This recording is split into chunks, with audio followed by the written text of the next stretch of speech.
तेरा कलाम रहेगा कायम पहाड़ जब ना रहे खुदाया, तेरे मुंह की एक बात भी टलेगी ना चाहे कुछ भी।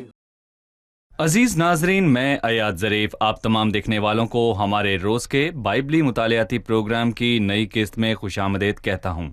आज हम दूसरी तवारीख की किताब में से 24वें बाब और फिर 25वें बाब का मुतालिया करेंगे। पिछली किस्त में हमने अतलिया के फैसले के मुतल्लिक जाना जब उसने तमाम शाही नस्ल को नाबूद करना चाहा, पर खुदावन का इरादा यह था कि योआस बचाया जाए ताकि वो बीज हो जो मसीह के आने तक शाही नस्ल को जारी रखेगा। इसके बाद क्या होगा ये हम आज की किस्त में जानेंगे, लेकिन प्रोग्राम के बाकायदा आगाज से पहले मैं खुदा के खादिम डॉक्टर एहसान को खुशामदीद कहूँगा। शुक्रिया भाई। और स्टूडियो में आए दीगर मेहमानों को भी खुशामदीद। भाई असाम, हम हर हफ्ते नाजरीन के कुछ पैगामात पढ़ते हैं जो हमें ईमेल या फेसबुक पेज के जरिए मौसूल होते हैं। ये पैगाम हमें भाई हशफा की तरफ से मौसूल हुआ है। वो कहते हैं कि खुदावंद आपको इस प्रोग्राम को और आपकी इस अजीम कोशिश के लिए और फेसबुक पर भी खुदाम के नाम के जलाल की खातिर और हमारी दुनिया में उसकी सल्तनत के प्रचार के लिए बरकत दे। एक और पैगाम मौसूल हुआ है बहन हन्ना की तरफ से। वो लिखती हैं, सब भाई जो ये प्रोग्राम कर रहे हैं मेरे लिए अजीम से भी बढ़कर हैं, क्योंकि मैं इससे बहुत मुस्तफीद हुई हूँ। मैं ज़ाती तौर पर पहली किस्त से इसको देख रही हूँ और खुदा के फजल से आखिर तक जारी रखूंगी। ये अच्छी बात है क्योंकि हमारी 1361 हैं और हमें जान के खुशी हुई कि आप आखिर तक देखेंगी। इस किस्त में इबादत और कलीसिया के मुतल्लिक बात थी और हमें कैसे इसके साथ जुड़े रहना है। यकीनन इनके मानी इस किस्त से हैं क्योंकि मुझे कमी महसूस होती है क्योंकि मैं गैर मुल्क में हूँ और यहाँ पर कोई गिरजाघर नहीं है। मैंने कुछ देर के लिए चंद गिरजाघरों में जाने की कोशिश की और अब ये गिरजाघर जाता हूँ, लेकिन वहाँ की मुकामी जुबान की वजह से मुझे समझ नहीं आती। मैं हर उस लफ्ज़ के बारे में दिलचस्पी रखता हूँ जो खुदा के बारे में कहा जाए। खुदावंद आप सबको बहुत बरकत दे। आपके प्रोग्राम के जरिए मेरी मुलाकात खुदावंद यीशु मसीह से हुई और मैंने अपनी ज़िंदगी उसे दे दी और मुझे लगता है कि यही मेरा चर्च है। मैं आपके प्रोग्राम के जरिए नसीहत चाहता हूँ जितनी भी आप मुझे दे सकते हैं कि मैं रूहानी तौर पर बढ़ सकूं। हम इस पैगाम के लिए शुक्रिया करते हैं और इसलिए कि आपको ज़िंदगी में अजीम तोहफा मिला है जो ज़िंदगी में मसीह को शख्सी निजात दहिंदा कबूल करना है। और मेरा मशवरा है कि ना सिर्फ आप इस प्रोग्राम को देखें बल्कि बाइबल मुक़द्दस को भी पढ़िए जो आपकी रूहानी तरक्की के लिए बहुत ज़रूरी है। और अगर आपका रूहानी तरक्की के मुतल्लिक कोई भी सवाल हो तो हमें लिख भेजिए। हम आपके तमाम सवालात के जवाब देने के लिए हाजिर हैं। भाई असाम, आएँ वापस दूसरी तवारीख के 24वें और 25वें बाब के मुताले को शुरू करते हैं। हमें मालूम है कि अतलिया के सब शाही ख़ानदान को नाबूद करने के बाद खुदावंद ने योआस को बचाया जी। और योआस की परवरिश में योहेदा काहिन का किरदार था। योआस के मुतल्लिक हमें मजीद बताइए। 24वां बाब योआस की जिंदगी के बारे में बताना शुरू करता है कि योआस ने क्या किया। 23वें बाब में हम उसकी ताजपोशी का पढ़ते हैं और कैसे वो मौत से बच गया। यहाँ इस बाब में मैं पढ़ता हूँ जो उसने किया वो अजीम था, क्योंकि मैं कहूँगा कि यहूयदा की जिंदगी के तमाम औकात पर योआस के अमाल नेक थे। और जो सबसे अहम चीज यहाँ पर है ये कि उसने खुदावंद के घर की मुरम्मत का फैसला किया, जिसके मुतल्लिक हमने बाप के आगाज में पढ़ा। योआस वही जो खुदावंद की नजर में ठीक करता रहा। और फिर इसके बाद कुछ यूं हुआ कि योआस ने खुदावंद के घर की मरम्मत का इरादा किया। लोग जब भी खुदा से दूर होते खुदा के घर को नजरअंदाज कर देते, उसकी हजूरी और इबादत को नजरअंदाज कर देते। तो बहाली में कोई भी जो पहला काम करेगा, और वैसे जिन बादशाहों के मुतल्लिक हमने बात की उसमें ये तीसरी बहाली मैं चाहूंगा है। कि आप हमें आगाज से बहालियों की दोहराई करवा दें। और ये कौन लाया? आसा और उसका बेटा यहूसफत। और फिर अचानक यहूसफत के बेटे के जरिए जिंदगी तारीक हो गई। उसका नाम यहूराम था। फिर उसका पोता अख्जिया। ठीक है, तो मैं कहूंगा कि ये यहूसफत की तीसरी नस्ल है जो एक बार फिर अपने लोगों के लिए बहाली लाई। बहाली के मानी खुदावंद के पास वापस लौटना है, मतलब खुदावंद के घर को हकीकी वापसी। और जो उसने उस वक्त कहा उसका खुलासा इसमें होता है कि उसने खुदावंद के घर की मुरम्मत का फैसला किया और वो खुदावंद के घर की मुरम्मत के लिए जो कुछ कर सकता था उसने किया। उसने नजर का संदूक आजाद किया जिससे योआस ने बनाया। संदूक ऊपर से खुला रखा ताकि खुदा जो दिल में डाले वो इंसान डाल सके, और अगर कोई समझे कि ये उसकी दहयकी है तो वो उसमें इसे डाल सकता है। تو ہر مرتبہ جب چاندی کے سکے اکٹھے ہوتے تو وہ اسے بادشاہ کے خزانے میں ڈال دیتے تاکہ وہ ان کو خداوند کے گھر کی مرمت کے لیے خرچ کر سکے، اور انہوں نے اس کی مرمت کی۔ اور ہم نے ایک بات پڑھی کہ اس شریر عورت عطلیہ کے بیٹے نے خداوند کے گھر کے رکھنے کر دی، اور خداوند کے گھر کی مقدس کی ہوئی چیزیں بھی اس نے ہر مقدس چیز لے لی اور اس کو بدی اور برائی کے مقاصد کے لیے بنایا۔ میں آپ کے کہے آخری الفاظ پر آپ کی رائے چاہوں گا، کیونکہ اس شریر عورت عطلیہ کے بیٹوں نے خدا کے گھر میں رکھنے کر دیے تھے، اور خداؤں کے گھر کی سب مقدس کی ہوئی چیزیں بھی انہوں نے بلیم کو دے دی تھیں، خدا کی مقدس چیزوں کی۔ توہین کیسے کر سکتے ہیں کہ ایمانداروں کے بھی کچھ اعمال خدا کی مقدس چیزوں کی اور سب چیزوں کی توہین کر سکتے ہیں جس کا تعلق خدا سے ہے؟ میں سمجھتا ہوں کہ سب سے زیادہ خدا کی توہین ایماندار کرتا ہے۔ جب ایسا ہوتا ہے تو یہ لوگ تخلیق ہوتے ہیں، لیکن ان کی منصف اور راست عدالت ہوگی، اور خداوند جانتا ہے کہ وہ ہر ایک سے نکمی بات کا بدلہ لے گا۔ پر کیسے؟ وہ ان کی باتوں میں بھی ان کی عدالت کرے گا۔ میں ایمانداروں کی بات کر رہا ہوں۔ کیا وہ چیزوں کو الجھا سکتے ہیں؟ جی ہاں، وہ ایسا کر سکتے ہیں۔ جب وہ خداوند کا نام بے فائدہ لیں، مثلاً جب وہ کہیں یہ خدا کی مرضی ہے، جبکہ وہ کسی چیز کا طالب نہیں ہوا بلکہ وہ اپنی مرضی پورا کرنا چاہتا ہے، یہ خدا کی توہین ہے۔ کیونکہ کبھی کبھی آپ غلط چیزیں کرتے ہیں اور کہتے ہیں یہ خدا کے جلال کے لیے ہے، اور آپ شروع کرتے ہیں اور آپ کسی دوسرے سے اپنا معاملہ سلجھا رہے ہیں، یہ خدا کے جلال کے لیے نہیں ہے، اور پھر آپ آدھی بات اور سیاق و سباق سے باہر حوالہ جا دیتے ہیں تاکہ اس کے ذریعے سے آپ کسی کے لیے برا کہیں، اور یہ سب خداوند کی توہین ہو سکتی ہے۔ وہ اعمال جن کے مقاصد کچھ اور ہوں، ظاہری جبکہ حلیہ روحانی ان کا ظاہری حلیہ روحانی ہو پر اندر سے ان کے لیکن ہمیں باطن میں، بھولنا نہیں چاہیے کہ ایک ہے جو دلوں کو بخوبی جانتا ہے۔ مطلب یہودا ظاہری طور سے غریبوں کے لیے جزیہ رکھتا تھا، لیکن وہ اندر سے اس عزت سے نفرت کر رہا تھا جو خدا ان کو دی گئی، اور اس نے کہا یہ کس لیے ضائع کیا گیا۔ بیتنیہ میں یہ واقعہ ہوا۔ اب میں چند آیات کی تلاوت کروں گا، پھر ہم ایک وقفہ لیں گے اور مہمانوں کے سوالات کے ساتھ حاضر ہوں گے۔ میں 24ویں باب میں سے پڑھنا چاہوں گا، اس کی 8ویں آیت سے۔ پس بادشاہ نے حکم دیا اور انہوں نے ایک صندوق بنا کر اسے خدا ان کے گھر کے دروازے پر باہر رکھا، اور یہودا اور یروشلم میں منادی کی کہ لوگ وہ محصول جسے بندہ خدا موسیٰ نے بیابان میں اسرائیل میں لگایا تھا خداوند کے لیے لائیں، اور سب سردار اور سب لوگ خوش ہوئے اور لا کر اس صندوق میں ڈالتے رہے جب تک پورا نہ کر دیا۔ جب صندوق لاویوں کے ہاتھ سے بادشاہ کے مختاروں کے پاس پہنچا اور انہوں نے دیکھا کہ اس میں بہت نقدی ہے، تو بادشاہ کے منشی اور سردار کاہن کے نائب نے آ کر صندوق کو خالی کیا اور اسے لے کر پھر اسی جگہ پہنچا دیا، اور روز ایسا ہی کر کے انہوں نے بہت سی نقدی جمع کر لی۔ پھر بادشاہ اور یہویدا نے اسے ان کو دے دیا جو خدا ان کے گھر کی عبادت کے کام پر مقرر تھے، اور انہوں نے سنگ تراشوں اور بڑھائیوں کو خدا ان کے گھر کو بحال کرنے کے لیے اور لوہاروں اور ٹھٹھیروں کو بھی خدا ان کے گھر کی مرمت کے لیے مزدوری پر رکھا۔ ہم ایک وقفے کے بعد مہمانوں کے سوالات کے ساتھ دوبارہ حاضر ہوں گے۔ ناظرین، ایک وقفے کے بعد دوبارہ حاضر ہوں گے، ہمارے ساتھ رہیے۔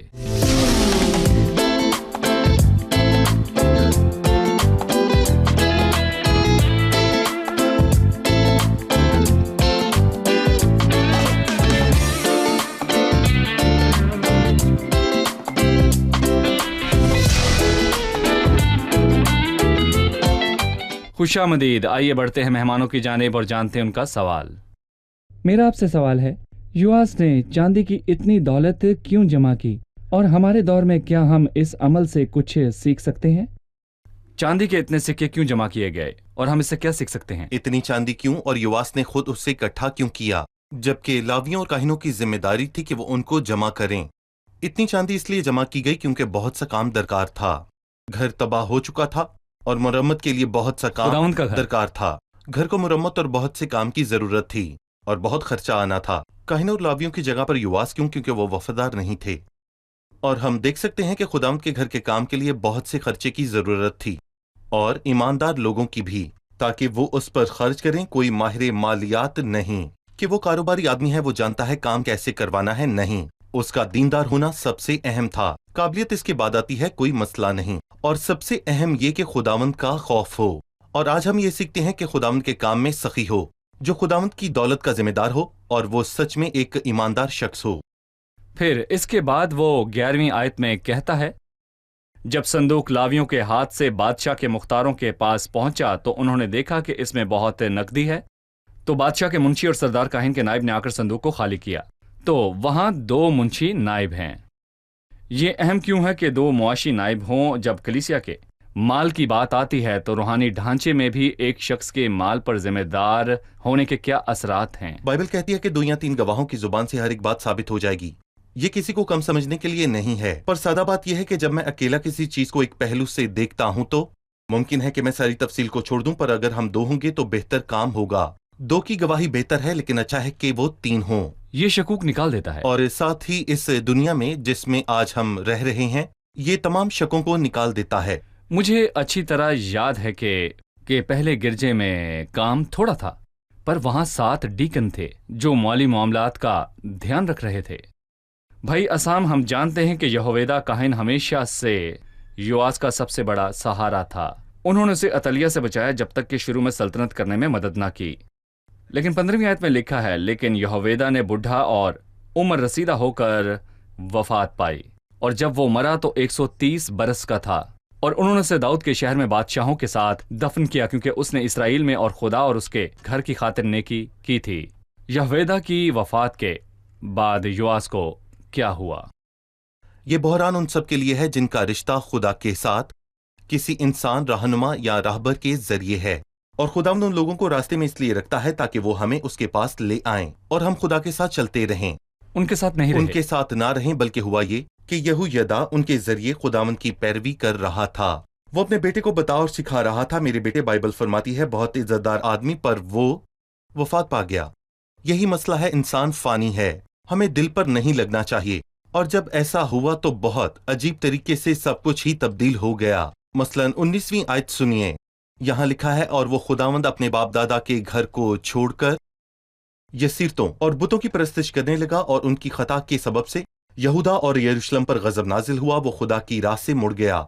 वो सुनना नहीं चाहते थे। उसने उनके पास उसको भेजा जो किसी और की तरह नहीं था। उसने उनके पास यहोयादा के बेटे जिक्रिया को भेजा, कोई जो उसके भाई की तरह समझ जाता था। जी, वो उसके साथ एक ही घर में पला। उस अजीज का बेटा। बिल्कुल। वो ऊंची जगह पर खड़ा होकर लोगों से कहने लगा, तुम क्यों खुदा के हुक्मों से बाहर जाते हो कि यूं खुशहाल नहीं रह सकते? क्योंकि तुमने खुदा को छोड़ा है, उसने भी तुमको छोड़ दिया। हमने यहोशफत के बारे में कहा था कि जब उसने सर्जिश पाई तो वो खुदावंद के पास वापस गया था। सही। जब उसने सर्जिश पाई, काश वो ऐसा कर देता जैसा आसा ने किया, जिसने नबी को कैद किया। नहीं, उसने उसे कत्ल किया। उसने जिक्रिया अपने भाई को कत्ल कर दिया, उसे जो ये बताने आया कि जो हो रहा है वो खुदा को पसंद नहीं। बाइबल इसके मुतालिक अहम चीजें फरमाती है। लिखा है, यूं युवास बादशाह ने उसके बाप यहोयादा का एहसान जो उसने उस पर किया था याद ना रखा। एहसान फरामोशी की। खुदावंद को वो पसंद नहीं जो एहसान को याद रखे। ये कत्ल भी है, और महज ये नहीं बल्कि उसके बेटे को कत्ल किया। वो कत्ल पर जोर दे रहा है। मरते वक्त उसने कहा, खुदावंद उसको देखे, इंतकाम ले। आसमान पर कभी दावा करता है, फिक्र ना करें। और एक दिन आया जब खुदाम ने खुद कहा कि वो उस खून को हाबिल के खून से जिक्रिया के खून तक हर किसी के सर पर डालेगा जो उसका जिम्मेदार था। और नतीजा ये हुआ कि खुदावंद ने एक लश्कर से मारा, क्योंकि उन्होंने खुदावंद अपने बाप दादा के खुदा को छोड़ दिया, और उस लश्कर ने युवास के किए का बदला उसको दिया और उसको बड़ी बीमारियों में मुब्तला छोड़ा। तो उसके मुलाजमों ने यहोयादा काहिन के बेटे के खून के सबब से उसके खिलाफ साजिश की और वो मर गया। दरअसल मैं चाहता हूं कि आप मेरी राय पूछे और मेरा रद्द-ए-अमल पूछे जब मैं आपको सुनता हूं, क्योंकि हम बड़े लोगों की बात कर रहे हैं, यहोशफत और असा जैसे, और युवास वो तब्दीली और बहाली लाए, पर उन सब के इख्तिताम निचली सतह पर हुए। इस वक्त मैं किसी ऐसे शख्स के इख्तिताम के सामने हूं जिसने अच्छा आगाज किया और बहुत सी कामयाबियां हासिल की, और बाइबल इसकी गवाही देती है, पर उसका अंजाम बहुत बुरा अंजाम था। और मैं कैसे सीखूं जबकि मेरे सामने नमूना भी ऐसा है? डर है कि मेरे साथ भी कल ऐसा हो सकता है। चंद बातें अहम है। पहली बात कि आप खौफजदा हो। मुझे खौफजदा होना चाहिए, क्योंकि खौफजदा होना अच्छा और ये संजीदा है। और आपको मालूम है कि उन लोगों के साथ क्या मसला था। जब उन्हें मालूम हुआ कि वो काबिल नहीं, वो अच्छे नहीं, और जानते हैं कैसे अमल करना है। अगर मैं ऐसा करता हूं तो ये जवाल का आगाज है, पस्ती का आगाज। इसलिए खुद से खौफजदा होना और खुदावंद से दूर होने के बाइस खौफजदा होना एक अच्छा अमल है जो हमें खुदा के पास वापस लाएगा। दूसरी चीज जो मैं बताना चाहूंगा, ये कोई मिसाली शख्स नहीं। मिसाली वो शख्स है जिसकी आज हमें पैरवी करनी चाहिए, जिसके बारे में कहा गया तुम्हें एक नमूना दे गया है, उसके नक्शे कदम पर चलो और देखें कि मसीह कैसे रहा। और वो वाहिद है जिसकी जिंदगी में जो भी हुआ लेकिन पस्ती नहीं आई। और जब वो यहाँ इंसान के तौर पर रहा तो उसने शैतान की आजमाइश से लेकर अपनी जिंदगी के हर पहलू में हमें बताया कि कैसे जीते हैं। वो अजीम है और हमें एक नमूना दे गया है। ताकि उसके नक्शे कदम पर चलें, खुदा से दूर ना जाएं और उसे अपना नमूना बनाएं, और यकीनन इसका नतीजा अच्छा होगा और आप सारी जिंदगी फतह पाएंगे। भाई असाम, युवास की मौत के बाद बाइबल मुकद्दस हमें बताती है कि तख्त पर बैठने वाला शख्स अमिसिया था। मैं चंद आयत पढ़ने के बाद एक छोटा सा वक्फा लूंगा। 25वीं आयत से मैं पढ़ना चाहूंगा। अमिसिया 25 बरस का था जब वो सल्तनत करने लगा और उसने 29 बरस यरूशलेम में सल्तनत की। उसकी माँ का नाम यहूअदान था जो यरूशलेम की थी, और उसने वही किया जो खुदाउन की नजर में ठीक था, पर कामिल दिल से नहीं। और जब वो सल्तनत पर जम गया तो उसने अपने उन मुलाजमों को जिन्होंने उसके बाप बादशाह को मार डाला था कत्ल किया, पर उनकी औलाद को जान से नहीं मारा, बल्कि उसी के मुताबिक किया जो मूसा की किताब तौरात में लिखा है, जैसा खुदावंद ने फरमाया कि बेटों के बदले बाप दादा ना मारे जाएं और ना बाप दादा के बदले बेटे मारे जाएं, बल्कि हर आदमी अपने ही गुनाह के लिए मारा जाए। हम एक वक्फे के बाद मेहमानों के सवालात के साथ हाजिर होंगे। नाज़रीन, एक वक्फे के बाद दोबारा हाजिर होंगे, हमारे साथ रहिए।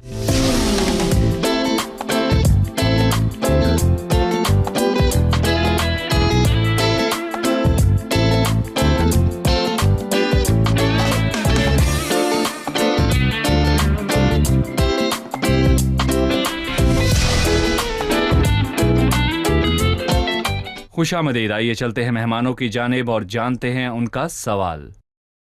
अमिसिया 25 बरस का था जब वो सल्तनत करने लगा और उसने 29 बरस यरूशलेम में सल्तनत की। ये बताइए कि उसने अपनी सल्तनत के दौरान क्या किया। जी भाई, उसने 29 सालों में क्या कुछ किया। लोगों का मसला यह है कि वो अच्छी तरह शुरू करते हैं लेकिन उनका अंजाम अच्छा नहीं होता। उसने वो किया जो खुदा की नजर में ठीक था, मगर बाइबल मालूमात के छोटे से छोटे टुकड़े का जिक्र करती है, और हमारा खुदा शानदार और दिलों को जांचता है। वो गौर करता है आप उससे झूठ नहीं बोल सकते, पर कामिल दिल से नहीं, यानी उसका दिल पूरा खुदावंद की तरफ नहीं लगा था, और ये बाद में उसके अमाल से वाजे भी हो गया था। उसकी जिंदगी में होने वाला पहला किस्सा बहुत पुरजोर था। पहले उसने उनको कत्ल किया जिसने उनके बाप को कत्ल किया था, पर बाइबल इसके मुतालिक नहीं कहती कि और उसने उनको कत्ल किया लेकिन उनके बच्चों को कत्ल नहीं किया, क्योंकि कोई भी अपने बाप की गलती की वजह से मारा नहीं जाना चाहिए। यानी तो इंसाफ उसने से। शरीयत को लागू किया जो मूसा की किताब तौरात में लिखा जिसने है, कत्ल किया वो कत्ल हुए। और ये उसके कामों में किया गया। उसने शुरुआत में शरीयत को लागू किया और ये बहुत खूबसूरत था। फिर उसने एक लश्कर बनाया, पर बीच में उसने एक बहुत ही बड़ी गलती की। उसने इसराइल के लोगों को पैसे देकर काम पर रखा। जैसे कि हम छठी आयत में पढ़ते हैं, उसने इसराइल में से 1 लाख सुरमा लिए। जी, उसने 1 कंतार चांदी लेकर 1 लाख सुरमा लिए, और ये उस वक्त की बहुत बड़ी रकम थी। तो मर्दे खुदा उसके पास आया और कहा, ऐ बादशाह, इसराइल की फौजें तेरे साथ चलने ना पाएं, क्योंकि खुदावंद इसराइल सब इफ्राइम के साथ नहीं, लेकिन अगर तू जाना ही चाहता है तो जा और लड़ाई के लिए मजबूत हो। वो कहना चाहता था कि पर उन असूलों को सुन जो हम भूल जाते हैं। खुदा तुझे दुश्मनों के आगे करेगा, क्योंकि खुदा में संभालने और गिराने की ताकत है। ये सच है। सही। जैसे खुदा आपको कामयाब कर सकता है, वो काम को रोक भी सकता है। आप उसके साथ जिद नहीं कर सकते। यूना ने सोचा कि वो कामयाब करता है, लेकिन नहीं जानता था वो नाकाम कैसे करेगा। वो समंदर में तूफान ला सकता है और जानता है कि उसे मछली के पेट में कैसे फेंके, और वो बहुत सी चीजों को जानता है। इसके बाद अमसिया ने क्या किया? अमसिया ने उन लोगों को जुदा किया जो उसके साथ आए थे, पर उसने उस मर्द को कुछ बहुत जरूरी कहा। दोबारा हमें एक अहम असूल सिखाता है। लेकिन 100 कंतारों के लिए जो मैंने इसराइल के लश्कर को दिए, हम क्या करें? उसने मर्द खुदा को जवाब दिया कि खुदावंद तुझे इससे बहुत ज्यादा दे सकता है। मतलब कि अगर खुदा खुश होता है तो नुकसान में भी खैर है। खुदावंद जानता है कि आपको कैसे वापस देगा। उसने उन्हें बाहर निकाला, और नतीजा ये हुआ कि खुदावंद ने उस वक्त उसे फतह बख्शी, उसे फतह मिली। तो ये मर्द खुदा, वो आदमी जिसने उसे जवाब दिया, वो मर्द खुदा जो पैगाम लाया, उसने क्या कहा? उसने कहा इसराइल के लोगों को कबूल ना करे, क्योंकि वो खुदावंद की तरफ से नहीं। सही। उसने उसे बताया, पर रकम मैंने दी, और कहा खुदावंद वापस देगा। और अगर खुदावंद को खुश करने के लिए तो उसे खो दे तो कोई बात नहीं। पर कभी हम गलती करते हैं और कहते हैं कि हमने पैसे दिए। अगर आप इसरार करें तो आप मजीद अदा करेंगे और ज्यादा खो देंगे। जी। बात है कि खुदा से जिद ना करें। ये अमसिया की कहानी है, और खुदावंद ने उसकी मुताकबत से उसे फतह बख्शी थी। उसने अदुमियों को मारा, लेकिन एक अजीब मसला था। वो शख्स जो उसे शुरू करता है पर खत्म नहीं करता। अमसिया का अंजाम बुरा हुआ। ये बहुत मुश्किल है। पहले वालों की पहले तरह। वाले की तरह। फिर क्या हुआ? ये हुआ कि जब वो अदुमियों के कत्ल से लौटा, वो बनी शेर के देवताओं को लेता आया और उनको नस्ब किया ताकि वो उसके माबूद हों। वो देवता अपने लोगों के कुछ काम ना आए। जिनको कत्ल किया। जिनको कत्ल किया, उन्होंने अपने लोगों की मदद ना की तो आप एक चीज लें और आए उसको लागू करें। वो जो दौलत पर तकिया करती हैं, दौलत उनकी मदद नहीं करती, और वो जो तरफदारी पर तकिया करते हैं, तरफदारी मदद नहीं करती। खुदाम पर तकिया करने के बजाय वो दौलत और तरफदारी पर तकिया करते हैं। जागें, सुने। और खुदाम के नबी ने उससे कहा, तो उनके देवताओं का तालिब क्यों हुआ जिन्होंने अपने ही लोगों को तेरे हाथ से ना छुड़ाया? ये बहुत मंतकी है। उसकी जिद देखें। उसने तकब्बुर बहुत से। सख्त जवाब दिया। उसने कहा, क्या हमने तुझे बादशाह का मशीर बनाया है? तू कौन है? तुम चुप मुझसे रह। बात करने वाला कौन होता चुप है? रह, तू क्यों मार खाए? तब वो नबी चुप हो गया। सुन, मैं जानता हूं कि खुदा का इरादा है कि वो तुझे हलाक कर दे, इसलिए कि तूने ये किया और मेरी मशवरत ना मानी। नतीजा यह हुआ कि जब तक उसने खुदा की मशवरत को रद्द किया, उसको दी दूसरी मशवरत गलत थी, और उसने इसराइल के बादशाह यहोआज बिन यहोआखिस को कहला भेजा कि एक दूसरे का मुकाबला करें। क्या तूने ऐसा नहीं किया जब तूने मेरे लोगों को काम पर रखा, मेरे पास से दूर हुआ? लबनान के ऊंट कटारी ने लबनान के देवदार को पैगाम भेजा। उसने उससे कहा, तू कौन है जो मुझसे बात करता है? पर वो याद दिलाना चाहता था कि हम तुझसे मुकाबला करेंगे, लेकिन अमसिया ना माना, क्योंकि ये खुदा की तरफ से था कि वो उनको उनके दुश्मनों के हाथ में कर दे। वो इसलिए कि वो अदूमियों के अदूमियों के माबूदों माबूदों के तालिब हुए, और इसका नतीजा बहुत तलख हुआ, क्योंकि उससे सब कुछ ले लिया गया था।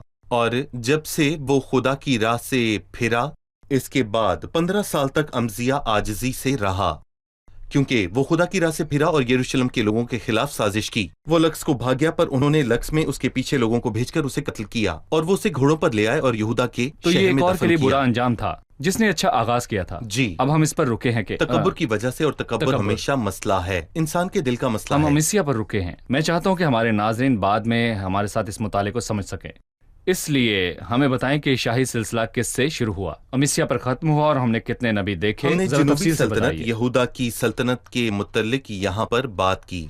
हमने सुलेमान के बेटे रहूबाम को देखा जब उसने सल्तनत की और उसकी तकसीम का सबब बना। इसके बाद हमने उसके बेटे अबिया को देखा, तीसरा बादशाह आसा, चौथा यहोस्फत, पांचवां यहूराम, छठा अख्जिया। आप अतलिया को गिनना चाहते हैं या नहीं? उसको रहने दें, उसने सल्तनत पर कब्जा किया, वो बगावत से हुकूमत बदलना चाहती थी। बगावत से हुकूमत चाहती थी। फिर युवास। आज हमने अमसिया के बारे में बात की। अमसिया।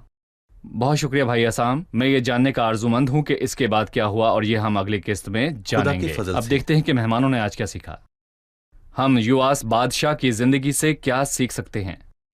युवास बादशाह ने जब अपनी ज़िंदगी का आगाज़ किया, उसने खुदावन के घर की परवाह की और उसने खुदावन के घर की मुरम्मत की। हमने पहले खुदावन के मामलात की परवाह करने के मुतालिक सीखा। उसे मालूम हुआ कि खुदावन के घर के लिए खराजात की ज़रूरत है, तो उसने नज़र का पहला संदूक ईजाद किया। तो हम इससे खुदावन के घर के हवाले से हमेशा सखी और ईमानदार रहना सीखते हैं।